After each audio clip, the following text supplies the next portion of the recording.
Thanks for tuning in to this episode of Once a DJ. If you'd like to support the show, then head to onceadj.com/support to find out how you can help. If you'd like to get in touch with any feedback or suggestions, email onceadjpodcast@gmail.com. Once a DJ is produced by the good people at Remote Control. If you'd like to find out more about working with them, head to remote-ctrl.co.uk. Time for the show.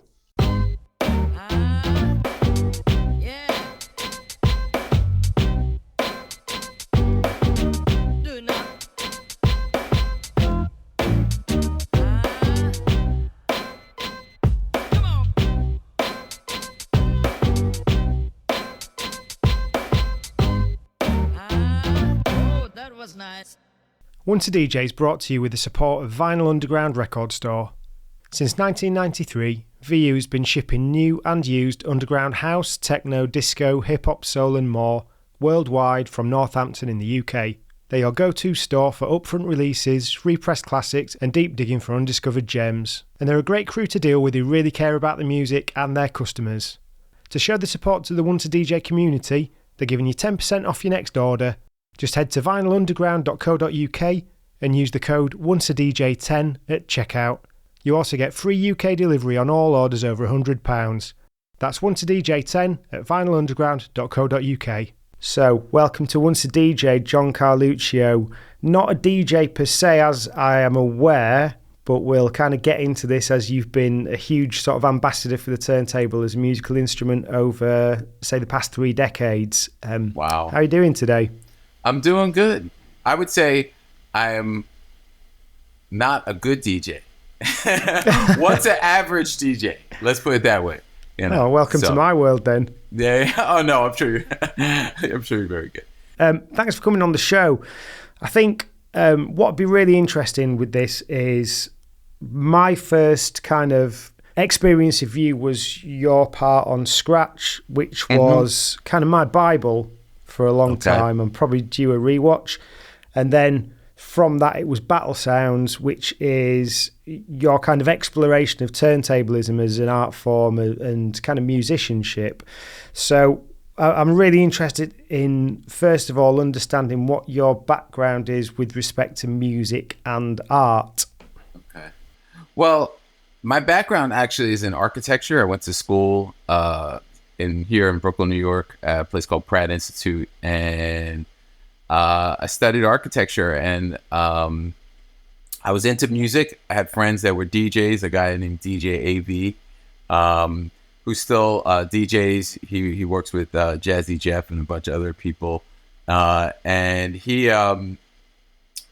introduced me to the battles. He was battling, and so before I knew it, my roommates and we had a radio show, and we would also go down. We would, learn more about what wasn't called turntablism, but just called battle DJing, and see AV perform, compete, and was sort of frustrated with just the way the audiences responded. That certain things were at a higher level, or it became a recurring theme that DJs were doing more advanced stuff, but the audiences weren't at that level, weren't understanding what they were doing. Partly because maybe the DJs weren't presenting what exactly they were doing in a way, or maybe the audiences didn't have that point of entry. And so the film was something that came out of that. I had done some stuff in school. Actually, there was a class called Futures, where I brought in AV, and we talked about compared I would say, postmodern, deconstructivist architecture and music at the time, and played Public Enemy, and looked at Frank Gehry and all these artists and architects. So could you summarize that a little bit? Yeah. So what I would do was, at school, I was I saw a parallel between the art movements and architecture movements. One in particular is deconstructivist architecture, and how they would recontextualize materials, and seeing the same thing going on with hip hop DJing, sampling, things like that. So it seemed like an easy fit, but I always put these two together, music and images. And so that was always lingering with me. And then my brother was going to NYU Film School, and I was working with him on projects.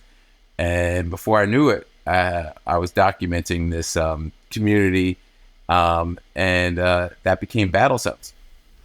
What was your kind of musical background prior to college and battling? Was there anything sort of classical or jazz or anything like that? No, just a fan. I made pause tapes. I would record radio shows and collect records. It took off once I got to college, being more of a collector and just loving sampling and the idea of kind of putting this puzzle together, finding pieces, sort of having a musical sense of like I could hear something and then say, oh, I know that sample. Like just that joy of that, and never dying really to this day. Like still having that drive and attention towards sound. Yeah. So how did you start the documentary then? Because I can't imagine taking on a project of that sort of magnitude, especially when it's not the world in which you're training or the subject in which you're training. Well, I always treat it as like you meet people where they're at. That's with I learned that maybe then, but I also understood that with documentaries in general. Like you try to find out where people are and listen and pay attention to what they're showing you, but also put it in a greater context of how people can read it, but I was very deep in this already, like with the radio show and the collecting and having, relationships with DJs who were competing. But I saw it two of the films that I remember being influenced by were a film called Hoop Dreams about basketball, about young guys trying to get into the NBA, high school players, and then this other film called Visions of Light, which was about the history of cinematographers. So I saw like the cinematographers is kind of like, okay, they are kind of behind the scenes creating these images. Everyone talks to the actors, the directors, but these guys and women too are creating the language and the vocabulary of film. So I felt like, okay, using that, I sort of wanted to do that approach. So I had a big grab. Like, I don't know if you'd say the big, what's one of those terms? I forget, where you were like, I had a big idea with this, like where I was like, right. I'm going to get all the history of DJing because it hadn't really been done. And everything was about MCs, especially. And I was like, no, this is really fascinating. And I wanted to show off like the work ethic and the amount of dedication and just like the cleverness of all this. So it ended up being that I connected with Rob Swift, Roc Raida, and what were called the X-Men at the time, a lot closer. And that's where it became like the Hoop Dreams kind of thing, where Roc Raida is trying to compete, is in the middle of a comeback to try to compete for the World Championships, the DMC Championships.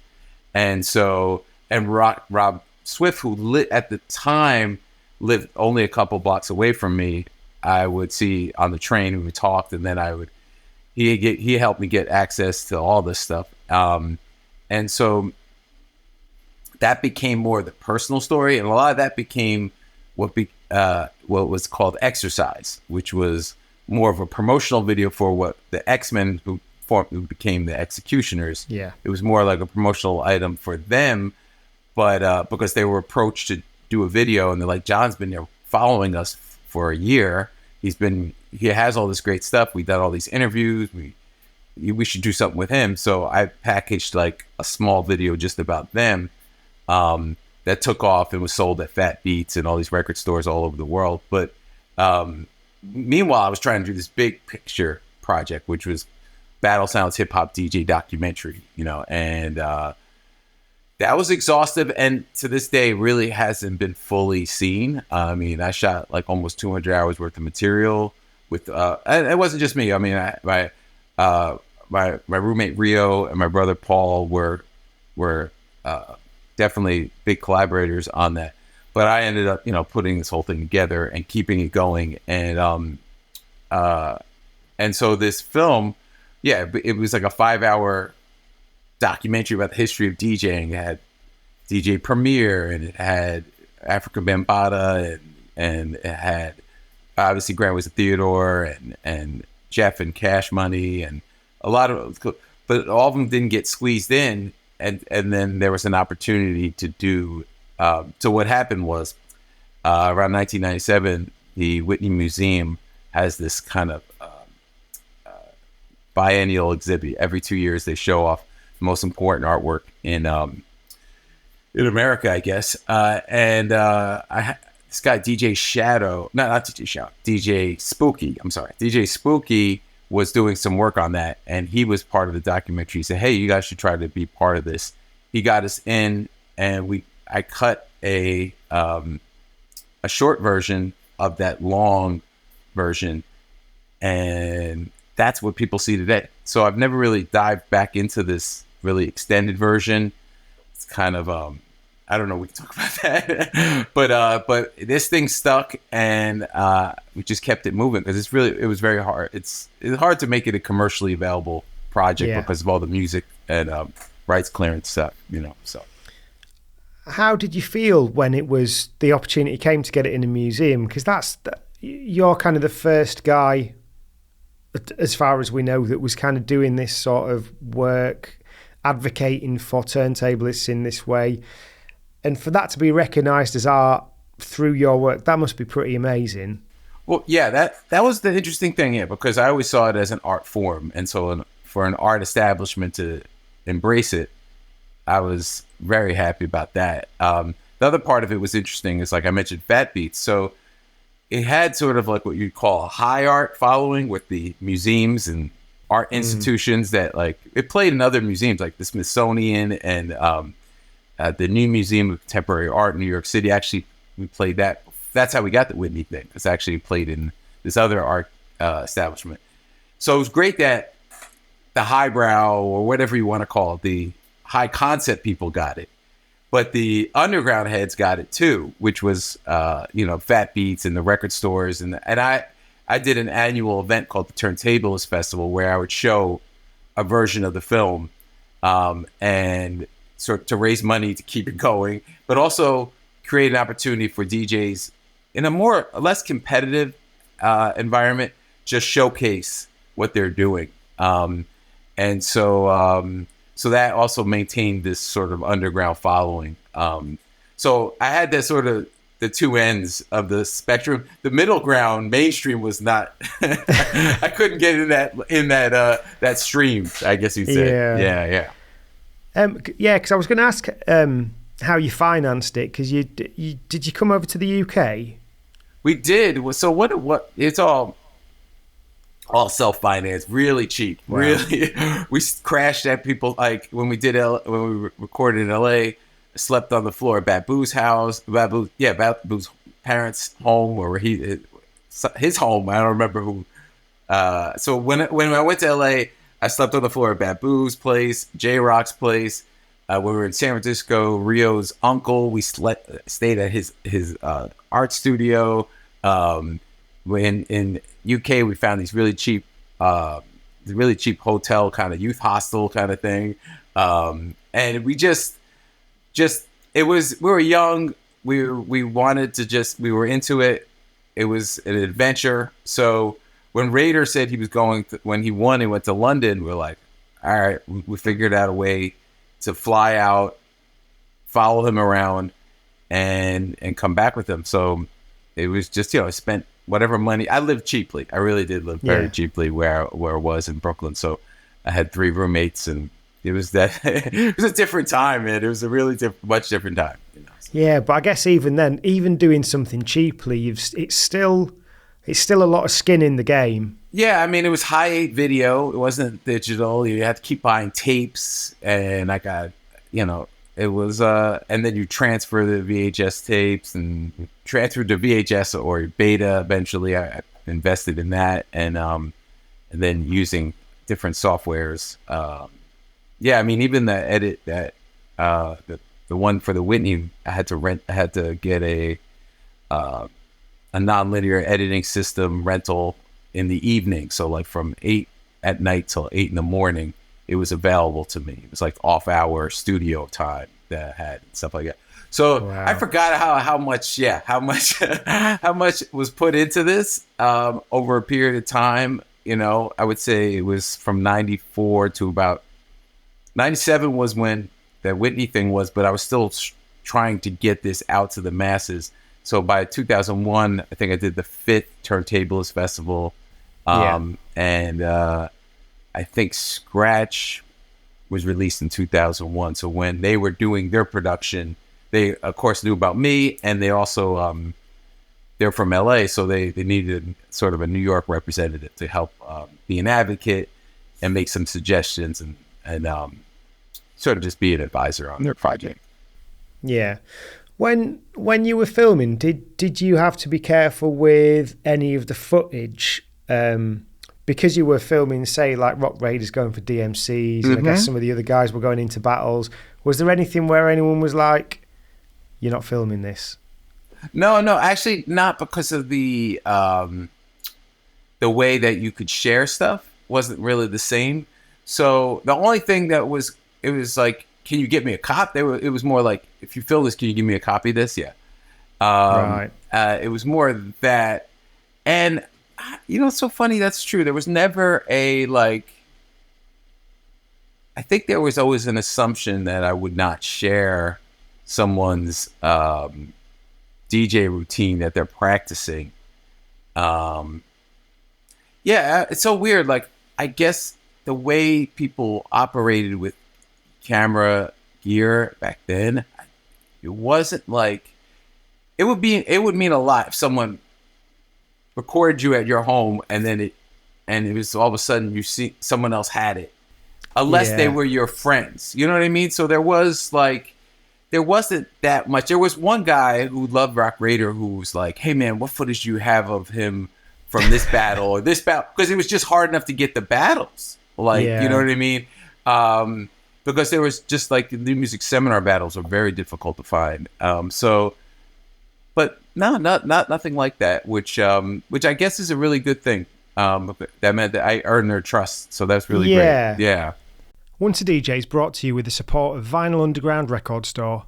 Since 1993, VU's been shipping new and used underground house, techno, disco, hip-hop, soul and more worldwide from Northampton in the UK. They're your go-to store for upfront releases, repressed classics and deep digging for undiscovered gems. And they're a great crew to deal with who really care about the music and their customers. To show the support to the Once a DJ community, they're giving you 10% off your next order. Just head to vinylunderground.co.uk and use the code ONCEADJ10 at checkout. You also get free UK delivery on all orders over £100. That's ONCEADJ10 at vinylunderground.co.uk. I wanted to create a product for the listeners to be able to support the show and for the guests as a token of gratitude for being on, so I've teamed up with Sxratch Shop to create some Once a DJ 45 RPM adapter clamps. These are my weapon of choice as a 45 adapter, as they add stability and grip to aid you in any setup.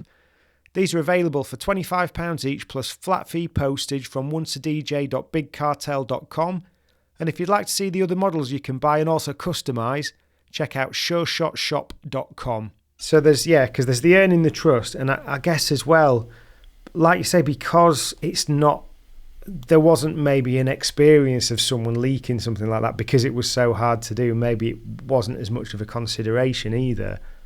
Yeah, it wouldn't. It would have to be. I don't know who would. Yeah, because it's like, who's gonna really want it, and it would have been. I don't even think anyone was really trying. Like, wasn't that like when at a certain point the Scratch Pickles battled the Executioners, and I don't think either team wanted like intel on each other. They wanted to win on their own terms. So I don't even though, and they might even, and most people would assume they've seen most of what they would do anyway. So, or have seen variations of it. You know, it's pretty funny, like some of the stuff that they did come up with in that battle. I've heard that Mike improvised everything. Really? I just know that that there was this thing, they did have, like, Raida did something with his hat that was inspired by something he saw Mike do, Yeah. No, at that point in the project, I was really spent, and I had wished I had recorded that battle. I didn't have access to that battle. It was it's a sore moment for me, because the DJs wanted me to shoot it. Q-Bert and Mike and all, like, yeah, get and of course the X-Men wanted me, but the promoters for the event were very like, no. And I'm like, look, the part, and then someone else ended up shooting it, and it became sort of this bootleg thing that, and I could have shot a high quality thing, could have been the final scene of this film that I was trying to do. Oh man, I'm still sore about that, because I even with the DMC, I had to sneak in cameras for that. Like, I had a camera, and but I met Tony Prince years later, and I'm like, he kicked me out of his battle. Like, he literally, like, so here's the thing with the DMC in 95. I'm with Roc Raida. I request access. They're like, no, we can't give you access, because they were making money basically on selling these videotapes and the exclusiveness of that. And I was like, look, I'm doing a documentary on Roc Raida. I'm not really interested in documenting the whole thing. I'll take bits and pieces and all that. They're like, no. And so when they did, like, the night before, they did like some sort of event, like on the Saturday before the event was like a Sunday. Tony Prince is like, if that guy John from Battlegrounds, he got the name wrong, is anywhere around this stage, we will kick him out. And meanwhile, I'm like, I got a little camera, and I'm kind of like shooting Raida, and then I'm like, well, let me put this away. And then security exited me out. And then before I had, like I said, I had other people with me, and we stuck the camera back in, and I shot some more. And ironically, some of the footage DMC ended up using when they did like a Roc Raida tribute. So it was like, it's an exhausting thing where it's like you kind of like ask for permission, but then it's easier to apologize afterwards. What's the saying? Something like that. Yeah, act now, ask forgiveness later, I think it is. Yeah, there was a lot of that. But as you get older, it gets it's not fun. It is not fun to be like sneaking in when you're like, your goal is to make other people look great and promote not just the artist, but the event. Everyone comes out feeling great. So why give the cameraman a hard time, whatever, or the producer or director? So I probably have some trauma from that. Yeah, I think on the X-Men Sxratch Pickles battle as well, I had that video. I can't remember how I got it. And it was quite far back as well, wasn't it? I don't think from what I remember there was any sort of up close. No, it was a bootleg video, and it's so sad because it's like, look, man, this history's being made. Like don't get in your feelings. This is my attitude about middlemen, I think is the best way to put it. Like, they're supposed to connect people. But some middlemen feel like they need to keep things separate. They need to flex their muscle and get in the way. But that's kind of the politics of just negotiating documentary space. I mean, I do films. I'm related to DJing, of course, and I still have to deal with that kind of stuff where people who feel powerful need to flex their muscle, and you have to just be nice about it. I mean, documentary filmmakers can't be assholes. Like, I heard this guy, Steve James, the guy who did Hoop Dreams, he goes, documentary filmmakers can't be assholes. And I was like, wow, that's okay. Because you depend on the kindness of others. Like, you really are there to support that person. It's not like an actor you can say, hey, you're fired. I don't want you in this film anymore, blah, blah, blah. No, you really are married to the subject and really need to really be accommodating and put your ego aside and to get things done. Because at the end of the day, like, if I remember I shot some of the Table Turns event once, and I was blocking someone by mistake, and the guy was getting pissed off, and I realized, like, okay, I could try to adjust, but like, I'm gonna get this footage that like thousands of people are gonna see, and this one guy who's irritated, it's like it's one person versus a couple thousand people. I'm like, I'm hoping we can, I'm really good at like being invisible. Don't get me wrong, but there's that kind of balance where you're just like, sometimes people don't get what you're going for, so you have to sort of take some crap for it. But at the end of the day, if you really believe what you're doing and you think the story's going to work out, you take that risk. And so like I said, it's that's kind of part of the journey. Yeah. So when Sxratch came out, and it's kind of, I think, funded by a studio, and it's got kind of a professional production about it, to kind of do the same thing that you were doing, or tell a similar sort of story. How did that feel? Well, it was kind of confusing, because here I was knocking on doors trying to get Battle Sounds distributed, and this production company, really wasn't production, it was really Doug Prey, who's a great director. He did a film called Hype about grunge music that I really loved, and he said he was working with the Hughes brothers, which is another great directing team, right? And I was like, okay. And I saw that I liked where they were coming at it. I felt like they had a lot of resources that I didn't. And so if you can't beat them, join them kind of attitude. And it was pretty easy for me to just decide, like, look, I want to see this art form grow. And if I can be part of that film, it will help promote Battle Sounds, obviously.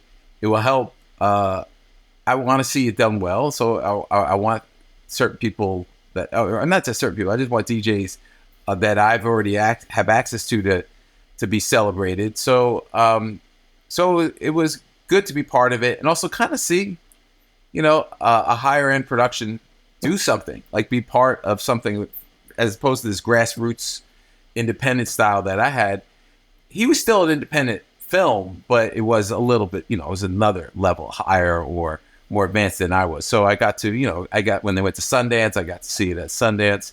I would say the only thing that was kind of conflicting was like, and I did talk to this guy Charlie Ahern, who did Wild Style. Wild Style, yeah. Yeah. I remember I asked him kind of like how he felt when Beat Street came out, because it was kind of like you get scooped, like in news they call it, you get scooped when someone else gets the story, And he had I forget exactly what he said, but he had a very humble approach to it. And I also had the opportunity to see it with this distance, like, Wild Style is 15 or 10 years older than me, and I could see like how its legacy lasted, and where Beat Street is pretty cool, but Wild Style has such an authentic, one of a kind, first of its kind appeal to it. So I was like, I'd rather be that. I'll lean into that. Even though I couldn't get the Hollywood film made of it, I was cool with being associated with it, and also building these relationships. I still talk to Doug Prey. So so it was a little, like, confusing, but like I said, it's about the art form and the artist. I'm in service of the artist in a lot of ways, and that's what documentaries do. Like, you really are trying to just paint a picture of what's in front of you. And so yeah, that was how Sxratch came about, and it was great to be part of it. I'm glad I got to talk about the TTM in that, which was interesting. That kind of came out not to be expected. They were like, I was asked to be interviewed about a bunch of things, and that was the thing that ended up being part of the film. So that was cool. And yeah, and they filmed the Turntablist Festival number 4, where Q-Bert was my event.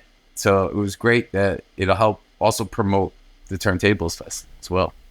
Yeah. So just getting on to TTM then, turntablism or Turntablist Transcription Methodology, right? Yes. Okay. I remember liking it. I thought it was too scientific. I would say method, but even at that, I called it Sxratch notations and all these things. But we settled on TTM when we did the booklet. So I can walk you through that. Yeah. What was the inception of the idea then? So I think it was 96. Babu performed at the Turntablist Festival. I'm going to say it was this first. No, it was the second one. The second one. You're right. At the Knitting Factory. So 1997, I think. And he did this routine where he was scratching my Uzi. My Uzi weighs a ton, the Public Enemy thing. And I could visualize what he was doing. I was like, oh, I could see the pattern. And like I told you, I went to architecture school. I have a visual background. I paint, I draw. I'm a cameraman, so I do stuff with my from that perspective. I'm a visual learner, pretty much, and so I started drawing stuff down, especially because with architecture, there's all these kind of weird line patterns like dots, dashes, and they have all the symbols and stuff like that. And some of it started to make sense because I was like, you can get the direction of the record, but you can also get the pattern of the crossfader. So I was like, all right, if this is the portion and this is the pattern, combining it.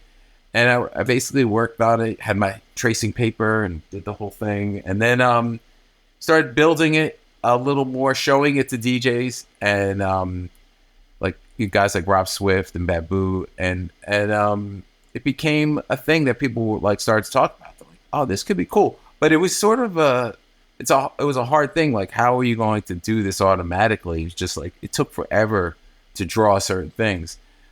Just for the benefit of any listeners that aren't aware of it, this is effectively sort of musical notation for the turntable. Yeah, I should have probably said that at the start. Yeah, I mean, we called it, it's like scratch notes or of some sorts. But what it isn't what it is not is like normal classic musical notation. It doesn't fall into like the way, like A, B, C, D, E, F, like it doesn't line up with keys and notes like that. But it does two things actually. It documents what is being done with the turntable and the mixer, but it also can be just seen as something, as notes to create from. So it can either be, it represents what happened, or it could be, you can write something that you want to create. So that being said, it has a very abstract visualizing thing because you shouldn't, there's so many little details you have to like kind of round off to create these line patterns and things like that, so people can understand the language. And so my thought was that, like, I just felt like, especially with doing battle sounds, I saw that there was this incredible art form that, and people are doing these sophisticated things. One of the big things that happened was I was in the studio with the Executioners, and they're working on their first album, Expressions. And for some reason, they only had 2 turntables in the studio. And so Rob would scratch something, and then Raida would scratch something. They were multi-tracking. And I could see that they were scratching over each other's scratches to make certain sounds or to just fill in. They would leave areas. And I mean, it would have been better. At one point, they finally did get like 8 turntables in there. But the idea was like, oh, what if you could just write this down and say, okay, you scratch in here, you do this. And it could be a better arranging tool. And so that was really part of it. And then the other thing was like, I just wanted turntablist music to improve. I felt that if you could see what you're doing, you might see that you have these patterns or these habits that could be adjusted. You could also see that, like, oh, what if I just move it up to like a higher pitch somehow? Or what if I do something, maybe I reduce some of the scratching. So like that you can really plan it out and arrange it, I thought would improve the art form, make it like more unique and diverse and expressive in that way. Like I felt like there's going to be ballads and there's going to be high energy stuff. So I felt like if there was a tool to really accelerate the composition of scratching, I was all for it, and that was really the goal, because I just wanted to get it out there so that people could see that like this is an incredible skill. Like, so like all the tricks and all the like the language is there. The alphabet is created. What are you saying with this alphabet was really more of my thought. Like, so like how to, and that, I guess that reoccurring thought in my head just came together with the lines. And so 97 started showing it to people. 98 started getting a lot of press about it. And then around and then late 98, my friend of mine, Ethan in Bowdoin, an industrial designer, was like, John, we should do a booklet.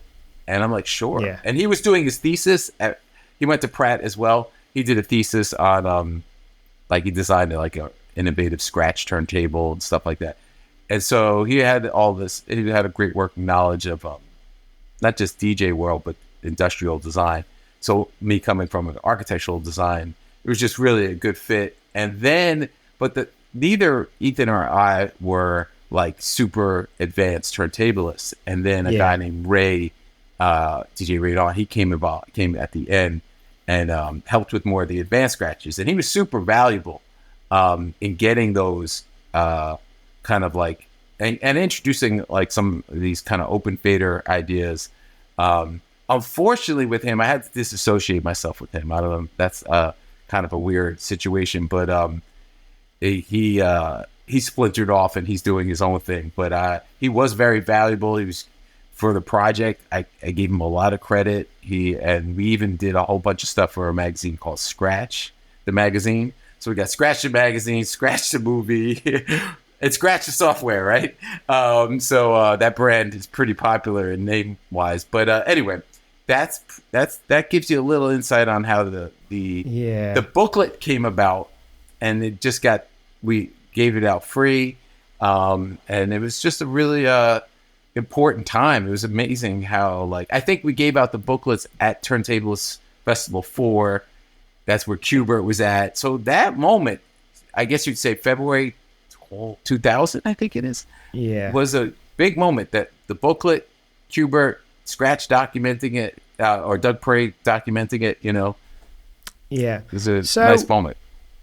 Once a DJ is brought to you with the support of Vinyl Underground Record Store. Since 1993, VU has been shipping new and used underground house, techno, disco, hip-hop, soul and more worldwide from Northampton in the UK.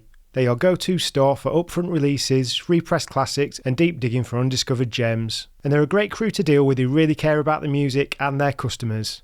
To show the support to the Once a DJ community, they're giving you 10% off your next order. Just head to vinylunderground.co.uk and use the code ONCEADJ10 at checkout.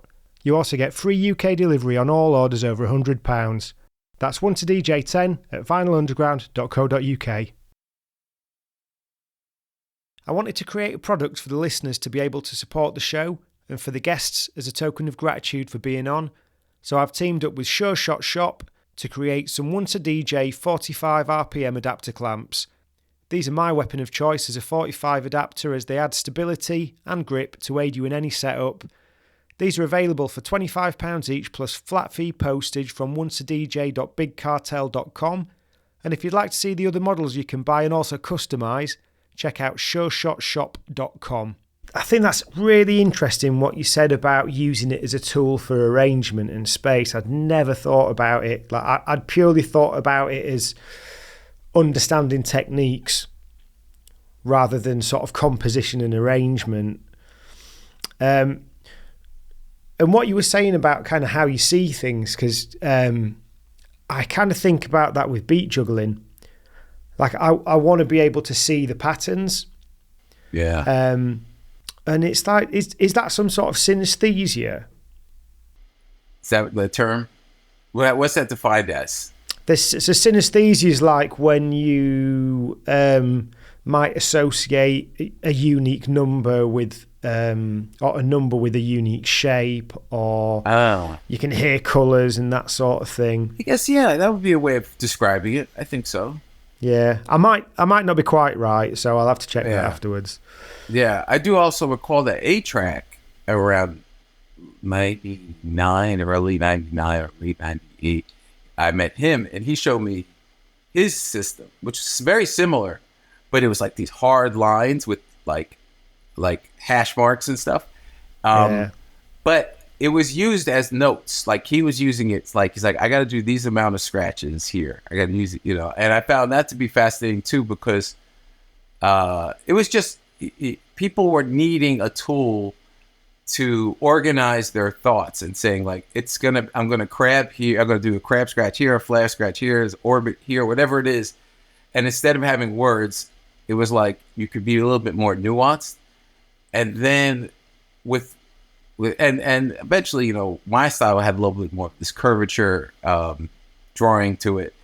And then I saw, it ended up being cool because DJ schools ended up using it a lot. Because it was a very fast way to talk about it. And now it's great that there's a software like Sxratch that I got involved in. Can I just be devil's advocate? Yes, please do. And actually, that's important. I do think that a lot of people just don't do that enough in podcasts. And so go for it. So my feelings around scratching are, I think they became a certain way partly because I just got to a point where I couldn't advance technically. My hands just wouldn't do the stuff. And also I wasn't committed enough to try as hard as you need to try to make it happen. Right. You know, we both know what it takes to be elite level at all this sort of stuff. Right. But something I'm wondering about is whether the ability to sort of notate would, for some people, have meant that they focus more on techniques than feel.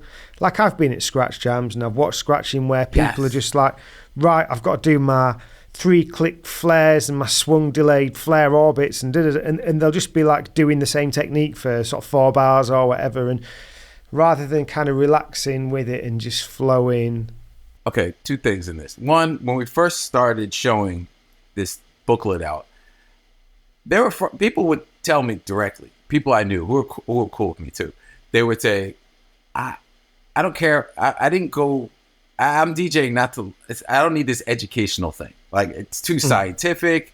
It doesn't need, I just want to DJ. I'm like, they're like, I DJ so I don't have to think about school and education and arrangement and what's right and wrong and all that. And I was like, I get it. I'm totally, and I would say like, it's more for just an expression option. Like, it's an optional thing. There are lots of musicians that do not read music for that matter. So there was that. But then the other part of it was that I found that, like, the idea was that I wanted to just, I thought that there's too much scratching going on. Like, I felt like the idea that, like, you have to, like, some of the best scratches, like, you know, it's like, I like, what was it? Massive Attack, I think it was. Or is it, one of those guys has a DJ and he's just got these slow rubs at the starting of a track. Yeah. And that's just as valuable as like someone scratching their heads off.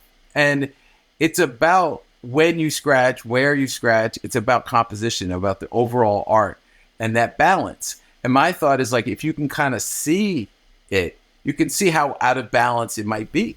Or you might see like, oh, I am overthinking this. And I did think that maybe that would be a way to sort of actually, like, to, I guess the point I was saying before about the alphabet all being there, instead of trying to create new letters, like, look, you've got the basics here. You don't have to use all these letters. You can say what you want to say. And everyone is, if you're an artist, you express your spirit, your personality, whatever it is. And it doesn't have to be an exact science about it. And so I found like I wanted to see more unique expressions. So, and so this might have been the tool to do it.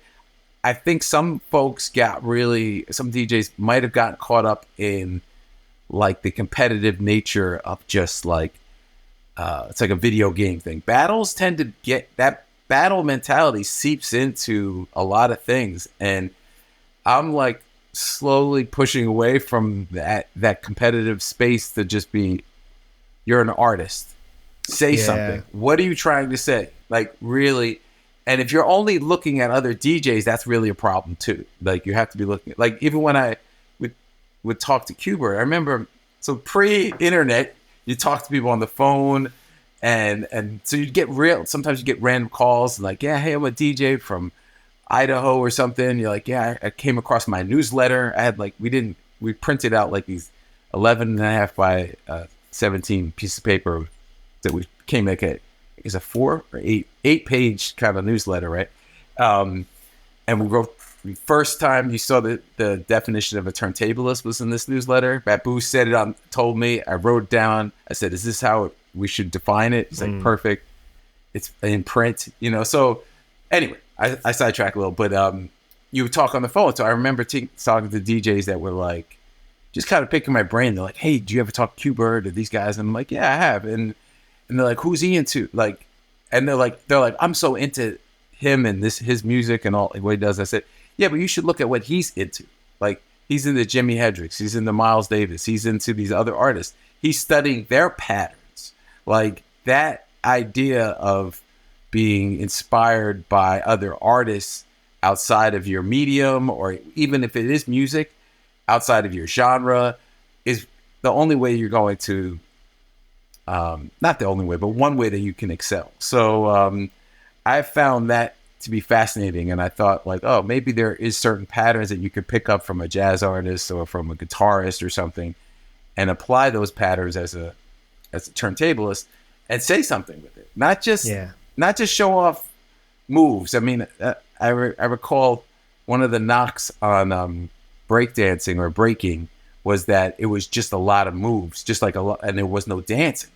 So there's that kind of thing where it's like you have to ask yourself, like, is it a bunch of explosions, or is it like a pretty, like a burst and then some story, and then like how you tell the story is so important. So I'm pretty passionate about that stuff. Yeah. Yeah. I mean, D Styles is where you need to look, isn't it? Like, he can do all the crazy technical stuff, but a lot of the time he doesn't. Or on Q-Bert's tutorial DVD, he's just doing stabs or even baby scratch.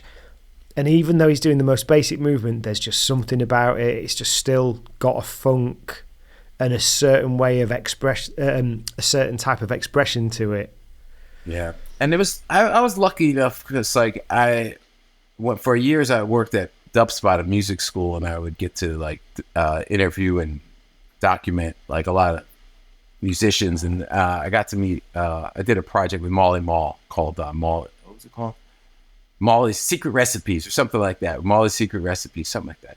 And he would break down how he produced beats and stuff. Yeah, I've seen the Mama Said Knock You Out, one of those. Really good. Yes, right. And he talked about ghost notes. And the thing about Molly was that like he wasn't just sampling the kick and the snare. He was also he learned that there's that kind of air or space between the notes that he was also either sampling or like it would give it that feel. So it wasn't so mechanical. And it also, like, so the idea that the breath between the notes is as valuable, or is you could even contain like a negative space kind of thing it's fascinating to me. So I think of that with composition as well. And it's like, I think having the space to do less, and minimalism is a lot of work. And that's my quote. I say it all the time. And I aspire to it as an editor, especially. It's very difficult. It's like great to do. Like you could do it like a film or whatever it is, and it could be condensed and nice. But there was a lot of work to get everything down. So that to get to a very clear statement is very difficult. It's very difficult, as you can see. Like I was in like some of the ramblings I'm saying right now. You know, it's like if I could just have like 2 words and just that could be the whole podcast, that would be nice. Sometimes I think you can extend it to life though. Like I try to cram everything in all the time. And you know, I sent you this invite today, and I've not put the link on for it. It's like if you can find a way to do less things, you can do them more effectively. So yeah, a little life lesson in there. Right. So you mentioned the work at, was it Dubspot? Sorry. Yeah. No, yeah, sorry. so I was going to ask sort of through the years, really, through making the documentary and sort of through the TTM development, did you have sort of day jobs throughout all of that? So, yeah, actually, I still work at Madison Square Garden for the Knicks, New York Knicks, Rangers, and Liberty. And yeah, I was the fan cam director. My brother and I would run around the crowd with headsets on and go to a fan and say, hey, we're going to put you on TV, on the screen. And they would wave. Or sometimes we have to check the banner that they didn't say something offensive about the owner or something. Sometimes I had to push people from getting in front of the camera. I remember Will Ferrell. I joked with him once. I had to put him on camera. I told him, I'm just telling you, we're going to put you on camera. Like, cause sometimes it's like, you don't want to catch him off guard. I said, was it Will Ferrell? Might not have been Will Ferrell. It was someone, it was a comedian. And I said, I just want to let you know so you're not picking your nose. And then as soon as the camera went, he started picking his nose. And they're like, cut out, cut out. I want to believe it was Will Ferrell, but I think it was someone else. But yeah, so I had that job. But I also was working on short form documentaries. I think what happened was with Battle Sounds, it was such a massive grab, and it was so hard to like get it done, and it never felt like it was ever done. And because it was just too big a project.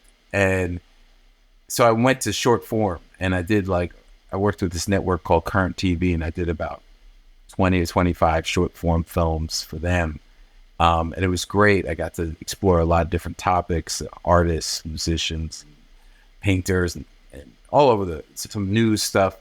And then started working with some different TV networks, and then DubSpot was an opportunity that stepped in, and I got to run their video department and coordinate all that stuff.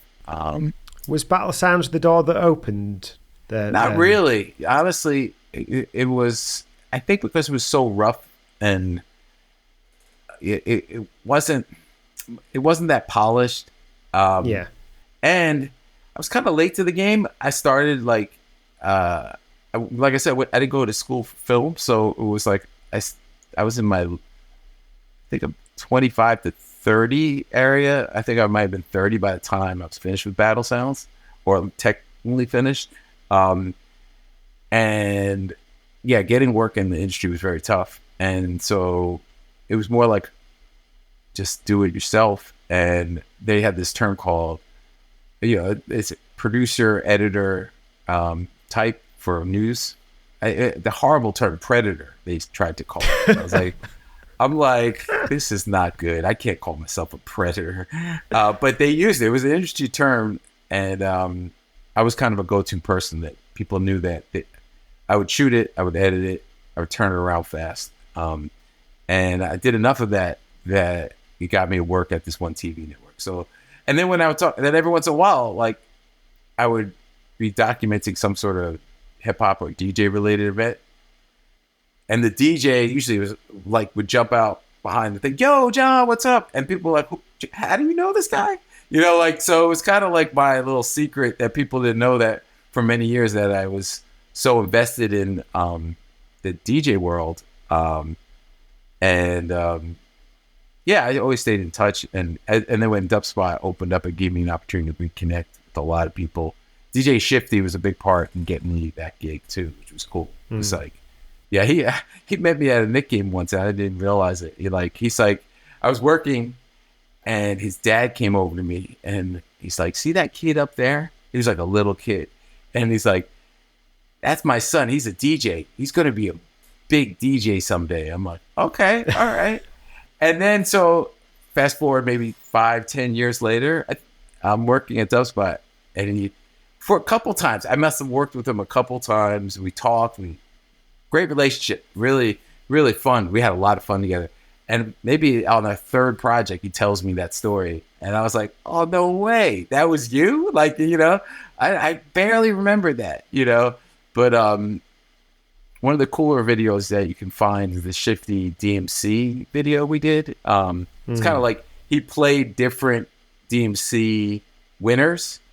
Like it was like we did this. It's the first time I ever did green screen too. It was like, and he did his winning routine, but each segment we had him dress up like he was Cash Money, or like he was Cutmaster Swift, or like A-Track, or whatever. So, or Craze, or Kintaro, I think at the end, or something like that. So it was like the history of the DMC, but he's playing. It's each guy, or he kept changing outfits. And nice. If it's up, we'll put a link in the show notes. Yeah, it was fun. But Shifty's, he's great. Super talented DJ as well. Yeah, really good. So then, at what point did you think, do you know what? It's about time to make some software. Well, the software thing was something I always wanted.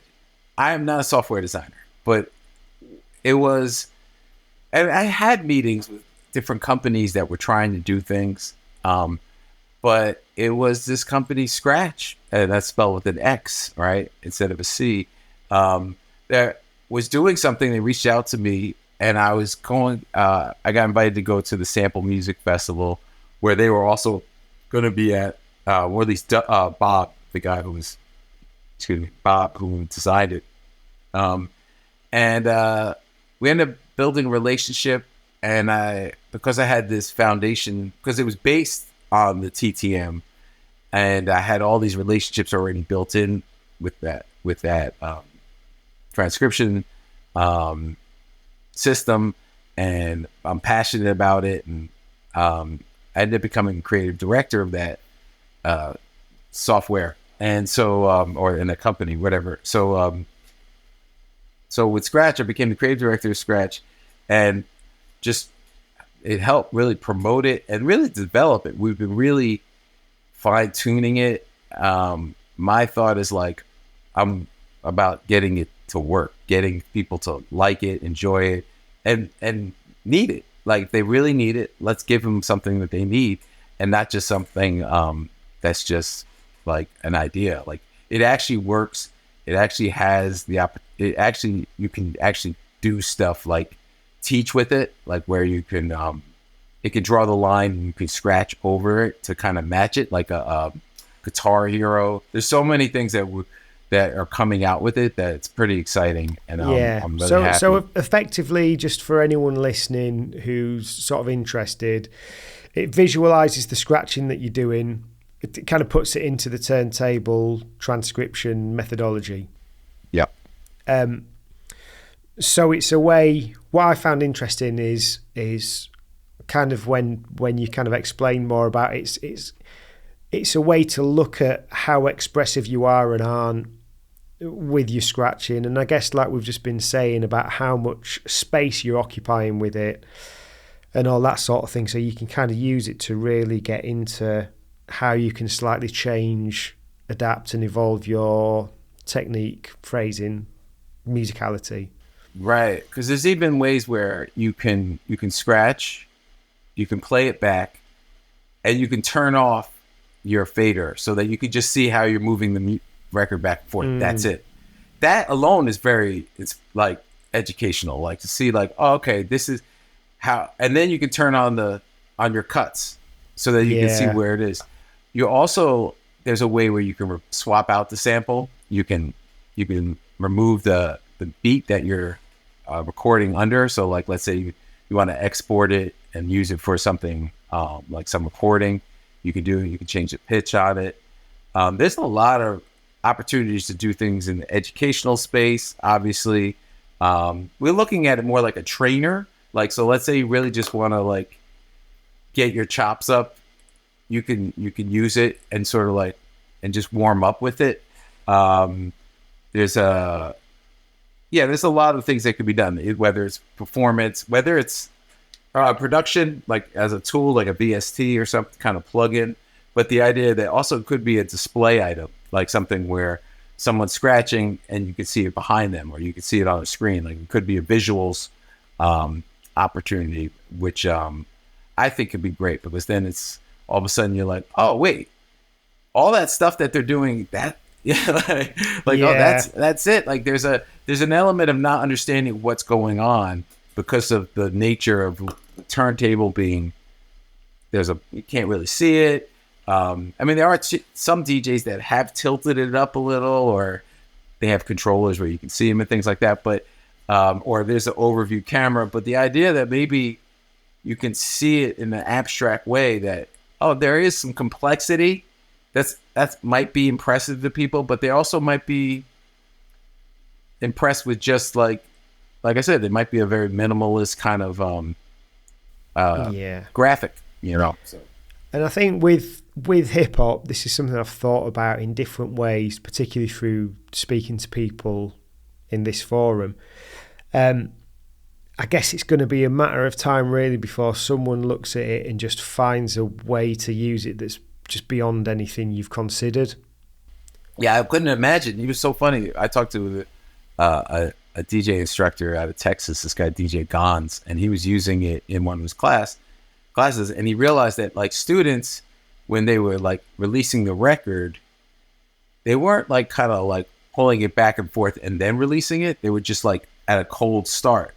And so when he saw the line, he could see that they weren't moving their hands back and forth to kind of release it. And that was affecting how the sound came out. So things that were happening, like I was talking about ghost notes, things that are happening before and after the scratch, you can actually see and could actually help you, with your compositions, It'd be interesting to see how it could be used for beat juggling. I know that's the challenging part. We've been working on that. We're open to ideas as well. In the booklet, we figured out a way, but that never took off. Like the booklet was kind of like a test case. Let's see what sticks. And so like our idea for beat juggling really didn't take off, because it's still, you got to put like markers on the line that where the bass would be. Yeah, and it's almost, do you kind of mark things out by rotation of the record, or do you mark them out by by the beats? In which case, there's going to be a uniqueness to every kind of pattern that you're doing things with. It's a real minefield, isn't it? And it's so abstract. It is, but the good thing about it is, like, I mean, right now, the Sxratch visualizer does one turntable. So when we get to a point where we have two turntables and people are beat juggling, there could be a way where you synthesize that data and find out a way to do it. I mean, there's a way to maybe put waveforms on the line, and then you would see sort of like kind of musical events that are happening that could be color coded, like Serato has these colors for certain sounds. That could be a way of doing it, and then it could sort of abstractly read it. It is an interesting thing. I mean, right now,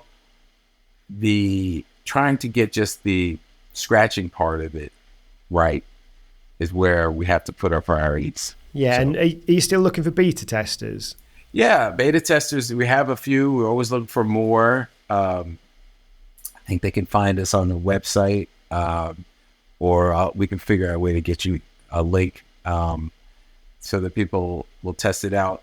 Yeah, right now there's a version that's out. There's a free trial that you can try for 3 days. And then there is a version that we're beta testing that has more of an educational component, so that you can, it could be like, you can see rubs or something, and then you can rub right over it, and then you can see how close you are to it. So it's sort of like a Guitar Hero style of software. But the idea that we're going to customize that with different DJ schools and things like that, so that a DJ instructor could create their own syllabus and be able to use this software to communicate with students. Students could do homework, or just like if you want to let like a D-style Sxratch, he does a scratch, you can try and copy it. Yeah. It could be as simple as that, like imitation, trying to see how close you can get to it, and you might have a better way of learning from imitation, but you're doing it visually as well as I through think sound. with scratching as well, it's kind of like it varies as to how what your hand position is on the record, whether you're scratching from your knuckles, from your wrist, from your elbow, from even your shoulder. Like everyone's a bit different, aren't they? Yeah. So say like a shortcut, there's a lot of, or it seems like there's a lot of forearm in his, like, you know, he's the master of fast stabs and stuff. And yeah, everyone's a bit different. And I wonder how much that affects your, I guess, your envelopes. Yeah, and it doesn't really matter if you get it exactly right, because it was funny. Cutmaster Swift told me when we went to London, I got to document Cutmaster Swift while we were there for the Roc Raida DMC thing, and I went to his home and stuff. And I remember him showing me his Cash Money routine that was so impressive. And he goes, the next year, DJs copied that routine, even the mistakes that Cash Money did. And I was just like, wow, like, so like, you don't really need to like you have to still be yourself. Like, so that mistake that Cash Money did, they thought was like, oh, I got to do that too, but he didn't even mean to do it. So it's like, you know, imperfection. I like mistakes. I think mastering your imperfection, whether it's Grand West Theater or mastering the Sxratch imperfection, or just like whatever becomes your language. You know, I did that talk at Sample Music Festival where I leaned into that, like, just, you know, embrace your mistakes, you know, because that's what's going to define you. And that those things, first of all, you're good at them probably because you do them often. Yeah. But then the second thing is make that your signature, or refine it enough that it can become part of your language or your signature. Like, it's going to be, so lean into that. That's my personal opinion, because then you're not trying to be anybody else but yourself. You're just embracing what's already being kind of, a higher power is telling you to embrace it, a way, I feel. So yeah. Right, John. Couple of notes here. So for one thing, did you finish school? Yeah. Did you ever go into architecture then professionally? Yes. While I was shooting battle sounds, I was still working for architects. Funny, I didn't call it this at school, but afterwards I was like, oh, I get this word. People used to call it architorture, because there was a lot. It was a lot of work. I mean, architecture is a 5-year degree. You have to, you have to put a lot of time and energy in. But it creates an analytical mind where you really you can't just be random. You can't just like say, hey, let's put a window there. No, there's something on the other side. The light will. You have to really. You can't just. And good design has to respond to a lot of variables, and you can't just be random. And, like, an artist can be random where a designer can't. So I find that foundation as a designer been very helpful for me. Right, interesting. So then, just to summarise, you weren't a filmmaker, you became a filmmaker. You weren't a trained musician, sort of academically. You then really pushed a musical academic form, and then you weren't a software designer, and you designed software anyway. I have a hard time saying I design software. I guess you could say. Okay, developed. I'm developing it with them, right? Because Bob is doing the hard work. I'm not getting into the coding and all that. Yeah.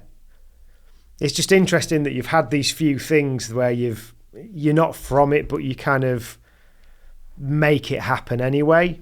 You know what's funny is there's a term only recently that's been embraced. I don't know, maybe because technology allows you to do this, but term is multidisciplinary artists, or multidisciplinary artists. And I was always that. Like, I was always frustrated at Pratt that there wasn't enough music education, so I seeked out more music information. So, or like, there are architects that weren't doing like industrial design, or they weren't doing painting or something like that. So certainly I work in a lot of different disciplines, but it's one voice, and it it can be challenging because you don't want to be the master of none. You know, you don't want to be just good at a lot of average things. But I like to think that I'm slowly figuring out a way to combine some of the insights I have or skills I have, whether it's a documentary filmmaker, painter, or designer, into some unique expression, or that they inform each other. You know, it might not be so obvious, but at the end of the day, I'm just trying to be inventive, and I'm not. And whatever, you know, I had to write this on a resume or something. What was it? Something about like every obstacle's an opportunity to be inventive or something, you know. So nice. It's kind of how I see things. Yeah. So we've been through a lot there. I've really enjoyed what we've kind of discussed. When we spoke previously, you gave me a couple of little pointers around interviewing and documentary making and that sort of thing.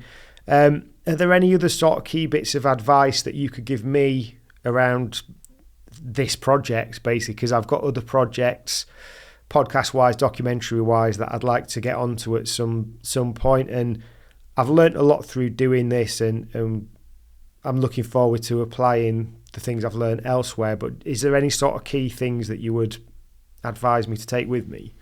Well, I would say number one is always like with this kind of journalism kind of space is, you know, meet people where they're at. Like sometimes you have a preconceived idea of like what you want to get out of them, what they're going to say.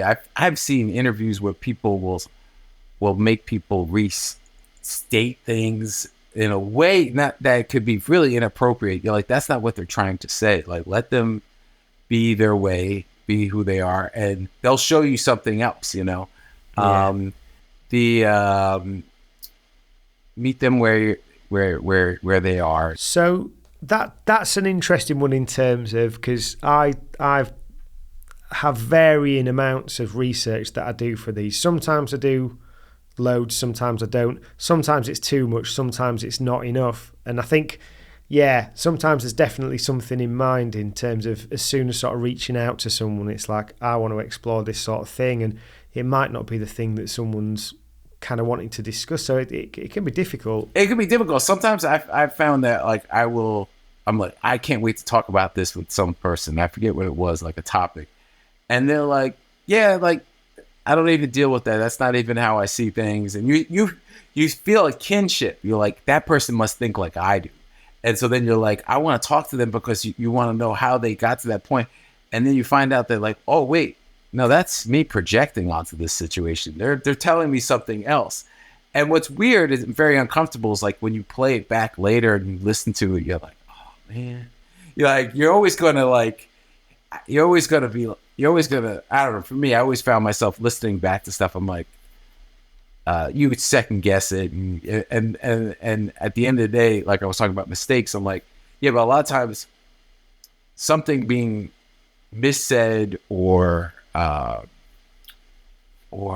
kind of misdirected opens up this other door. So you're like, oh, so it's a benefit. So for anything you forget to ask, sometimes it opens up this other conversation that you're like, oh, that would have never happened if I didn't, you know? So you gotta you can't beat yourself up over it. So that's important. I would say the other thing that I think is important about what you're doing though, is that like we're a community. There is this DJ world, the turntables world is small, and building bridges is very important. To keep creative voices and thoughts together, we need things like this where people continue to just kind of celebrate each other. So I want to see this community grow. That's amazing. John, I thank you so much for your time today. It's been really interesting covering all this off, and I'd just like to thank you for your dedication to the culture, because this is the thing, it's the hours that are spent not doing something to highlight yourself, but doing something to highlight art, and that's really, really important. So thank you for that. Where can people find you online and the various projects? You can find me on Instagram, definitely John_Carluccio, Carluccio. There's all in the bio. There's all the projects that I work on. But I would definitely recommend checking out Sxratch Official. Don't have it. I think it's an _2. I think right. But Sxratch with SXRATCH. The software. It's growing fast. It's really doing a lot. It's really going to be interesting over the next year to see how easy it's going to be for DJs to like scratch, like do a routine, and you'll be able to see the visualizing of it and sharing that and being able to communicate visually about what you're doing. It's going to be exciting. It's exciting. It's already happening, but I really hope it takes off. Like I said, it's been 20 years at least that I hoped something like this would come along. And so the guys in Finland and Berlin really are doing their thing, trying to get this out. So awesome. Well, I look forward to seeing what happens with it. And Battle Sounds, obviously. Battle is always around. You can always check out Battle Sounds. I think battlesounds.com will take you to the appropriate sites, but we're doing this promotion, so yeah. So we've got our giveaway, and then for people that don't win, literally $25, I think it is, you can get all this footage. And it's a really good way to invest in the culture as well. So yeah, thanks very much for your time. Yes, thanks for having me. You're welcome. Thanks for tuning in to this episode of Once a DJ. If you'd like to support the show, then head to onceadj.com/support to find out how you can help. If you'd like to get in touch with any feedback or suggestions, email onceadjpodcast@gmail.com. Once a DJ is produced by the good people at Remote Control. If you'd like to find out more about working with them, head to remote-ctrl.co.uk.